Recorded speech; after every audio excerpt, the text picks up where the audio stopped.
कुछ बच्चे जो राजेंद्र नगर में प्रदर्शन कर रहे थे आज अपना डेलीगेशन बना के एमसीडी कमिश्नर से मिलने गए। उस मीटिंग में क्या हुआ आइए उसमें विस्तार जानते हैं। आज जो आप लोग मिले एमसीडी कमिश्नर से कुछ निष्कर्ष निकला, कुछ समझ में आया कि आगे का क्या चल रहा है?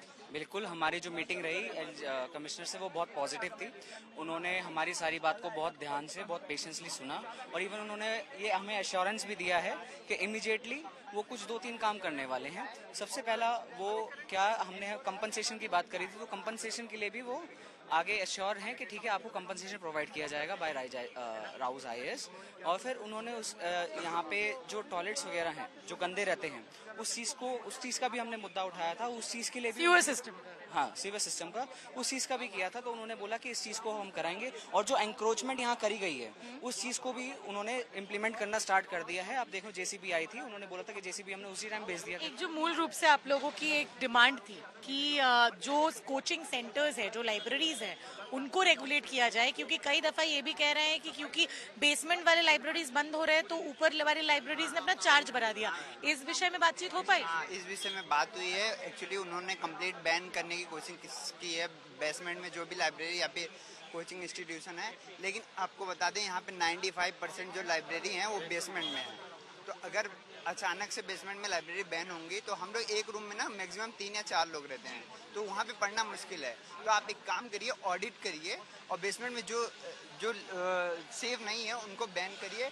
और जो हाइक कर रहे हैं प्राइजेस को, जो अपर मतलब फर्स्ट या सेकंड फ्लोर पे लाइब्रेरीज हैं वो हाइक कर रहे हैं प्राइजेस, उनको रेगुलेट करें। मतलब हमारा कहने का मतलब एक प्रॉपर लॉ लाइए, एक स्टैंडर्ड। तो इस पे क्या उन्होंने बोला है? उन्होंने बोला है कि बस वेग एश्योरेंस दिया है, जैसा बताया गया डेलीगेशन से कि वेग एश्योरेंस दिया गया कि हम करेंगे। ऐसा कोई हम बोलते हैं ठीक है आप करेंगे, हम प्रोटेस्ट करने आए, आपको तो पहले भी पता था ये होना। बात बताइए, आप लोगों में सम्मति है कि जो बात रखी जा रही है कमिश्नर की तरफ से या कोई भी ऐसे डिग्निटरी की तरफ से, कोई कह रहा है कि संतुष्ट है, पॉजिटिव कन्वर्सेशन हुआ है, आप कह रहे हैं वे कन्वर्सेशन? देखिए मैम, बात ऐसी है ना, कुछ एस्पिरेंट वापस से पढ़ाई स्टार्ट करना चाहते हैं क्योंकि आगे 9 तारीख को एफकेट के एग्जाम में, सीएपीएफ के एग्जाम है, वो चाह रहे हैं अगर वो उन्होंने वादा किया है तो हम उनको मान लेते हैं कि हाँ वादा किया वो पूरा करेंगे। लेकिन कुछ स्टूडेंट ऐसे हैं जिन्हें विश्वास नहीं है कि ये इन्होंने वादा तो पहले भी किया है और ये सारी चीज़ें इनको तो पहले भी दिखती थी लेकिन इन्होंने किया नहीं कंप्लीट।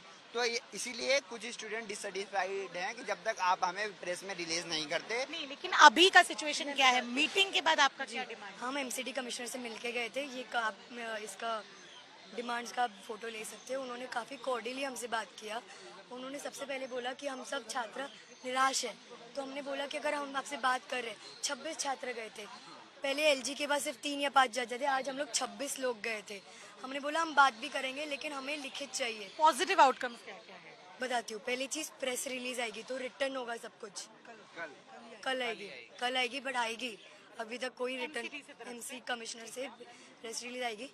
ज़्यादातर जो कंपेंसेशन की डिमांड थी, हम लोग ने बोला कि कोचिंग वालों से भी बोलो, गवर्नमेंट वालों से बोलो। कोचिंग वालों को ही हैज सेड कि we will advise government. Yes, come no, he was with delegation. मतलब उनने जो कल बात हुई थी ना, जो एलजी साहब के पास तुम लोग गए थे, 3 करोड़ की बात हुई थी। कल हम 5 लोगों का डेलीगेशन लेफ्ट लोगों ने जो आज क्या हुआ, आज उस पे भी बात हुई थी कि कल जो 3 करोड़ के लिए मांगे सर माने थे, तो उनसे कहा था कि कोचिंग वाले से कहो कि वो 3 करोड़ रुपए उन लोगों को दें। हमें ऐसा बताया गया कि हमने अरावा से डिमांड की थी 3 जो स्टूडेंट, उनके स्टूडेंट मरे हैं। तो चलिए, अगर हम एक चीज पूरा अगर मैं राउंड ऑफ करूं, आज की मीटिंग के बाद 2 चीज क्लियर हुई है। प्रेस रिलीज आएगा जिसपे डायरेक्शंस जाएगी कि क्या होगा क्या नहीं, क्या करी जाएगी एमसीडी की तरफ से।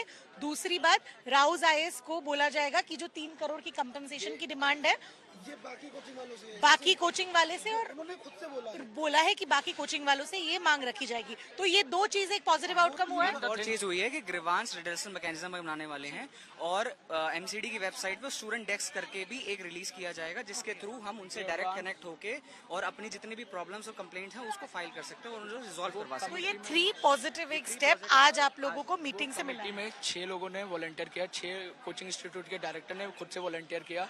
उसमें हम लोग ने डिमांड डिमांड ये रखी कि हमारा एक बात बताइए, भी स्टूडेंट एक बात डेलीगेशन बताइए, आज ये कह रहे हैं कि कुछ पॉजिटिव स्टेप्स हुए, ठीक है? तो अब तो एक बात बताइए, अभी आप लोग प्रदर्शन जारी रखेंगे जब तक प्रेस रिलीज नहीं मिल जाएगा, जब तक रिटर्न में नहीं मिल जाएगा, हमारा प्रोटेस्ट जारी रहेगा। अभी हमारे कुछ साथियों को उस साइड बैरिकेडिंग के पास रोक के रखा था, अब वापस हम यहीं पे लेकर आए हैं, बट पुलिस ने अभी ये बैरिकेडिंग कर दी है। ये किसी भी तरीके से हमारे प्रोटेस्ट को डिस्ट्रॉय करने की कोशिश कर रहे हैं और ये किसी भी तरीके से हमको डिटेन करके यहाँ से हटाना चाह रहे हैं। तो जैसा कि आप देख रहे हैं कि बीच में प्रदर्शन रुक गई थी, लेकिन जो डेलीगेशन एमसीडी कमिश्नर से मिलने के लिए गई थी, उसमें एमसीडी कमिश्नर ने ये कहा है कि एक प्रेस रिलीज आएगी। प्रेस रिलीज में ये क्लियर किया जाएगा कि क्या क्या डायरेक्शंस एमसीडी की तरफ से ली जाएगी। दूसरी तरफ कंपेंसेशन की बात पे ये कहा गया है कि सारे कोचिंग वालों से बात की जाएगी और उस पे अगर कंपेंसेशन अमाउंट हाइक किया जाए उस पे भी काम किया जाएगा। इसके अलावा एमसीडी की वेबसाइट पे एक अलग से स्टूडेंट डेस्क क्रिएट किया जाएगा और इन सारे विषय में कल एक प्रेस रिलीज जारी की जाएगी। तो छात्रों का कहना है कि जब ये प्रेस रिलीज आ जाएगी, पूरी चीज लिखित में हो जाएगा, तब ये प्रदर्शन खत्म हो जाएगी, लेकिन तब तक ये प्रदर्शन राजेंद्र नगर में चलती रहेगी। वीडियो जर्नलिस्ट शगुन के साथ श्रेया चैटर्जी।